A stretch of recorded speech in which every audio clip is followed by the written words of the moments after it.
रोजाना हो रही अनेकों घोषणाएं असमंजस के साथ साथ आश्चर्यचकित करने वाली भी हैं। 4 वर्षों तक सेवा देने के पश्चात सेना से बाहर निकलने वाले अग्निवीरों के लिए सरकार के अलग अलग मंत्रालयों द्वारा अपने अपने संबंधित विभागों में नौकरी देने की बात रोज सामने रखी जा रही है। नौकरी देने की होड़ में अब देश के बड़े बड़े उद्योगपति भी शामिल हो गए हैं। सबने अपने अपने कंपनियों में इन अग्निवीरों को नौकरी देने की बात की है।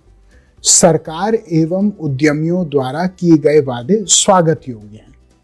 नौकरी के इतने विकल्पों और अग्निवीरों की इतनी मांग जब देश के सरकारी व गैर सरकारी जगहों पर हैं, तो अग्निपथ योजना के खिलाफ आंदोलन कर रहे युवकों का आंदोलन तत्काल खत्म हो जाना चाहिए था। मैंने कई युवाओं से इस संबंध में बात की और उनकी राय जाननी चाहिए।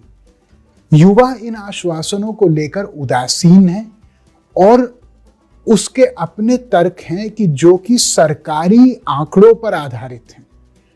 आंकड़े पूर्व सैनिकों के प्रति सरकारी उदासीनता का परिचय देते हैं।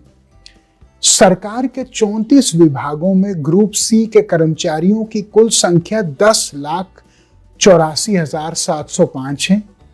इनमें से पूर्व सैनिकों की संख्या महज 13,976 है, जो कुल दी गई नौकरियों का सिर्फ 1.25% है।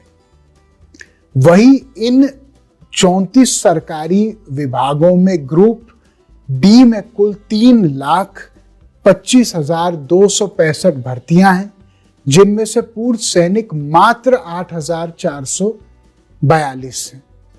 अगर इन आंकड़ों को देखें तो तमाम सरकारी और गैर सरकारी विभागों द्वारा अग्निवीरों को नौकरी देने की बात महज खाना पूर्ति लगती है। सरकार अगर अग्निवीरों को नौकरी देने के लिए इतनी ही गंभीर है तो वो ये भी बताए कि देश में 1 करोड़ से भी अधिक सरकारी पद रिक्त क्यों हैं। युवाओं ने यही सवाल देश के उद्यमियों से भी किया है। मुझे पूरी उम्मीद है कि युवाओं को इसका जवाब जरूर मिलेगा और उनकी परेशानियां हल होंगी। साथियों, किसी भी तरह की तोड़फोड़ या उग्र प्रदर्शन के लिए हमारे लोकतंत्र में कोई स्थान नहीं है। सेना ने यह साफ कहा है कि जिन जिन युवाओं के खिलाफ प्रदर्शन के दौरान पुलिस एफआईआर दर्ज करेगी, उन्हें आर्मी में बहाली नहीं मिलेगी। सरकार को यह सुनिश्चित करना चाहिए कि किसी एक भी निर्दोष युवा के खिलाफ झूठा मामला ना दर्ज हो। हालांकि जब प्रशासन खुद युवाओं के आंदोलन को खत्म करने पर आमादा है, तो ये कौन सुनिश्चित करेगा कि एफआईआर का गलत इस्तेमाल निर्दोषों को फंसाकर आंदोलन को दबाने के लिए नहीं किया जाएगा। संबंधित माननीय न्यायालयों और सरकारों से उम्मीद है कि वो इस दिशा में भी गौर करेंगे। साथियों, आप अहिंसा के रास्ते पर चलकर अपनी बात सरकार तक रखिए। न्याय अवश्य होगा। जय हिंद, जय भारत।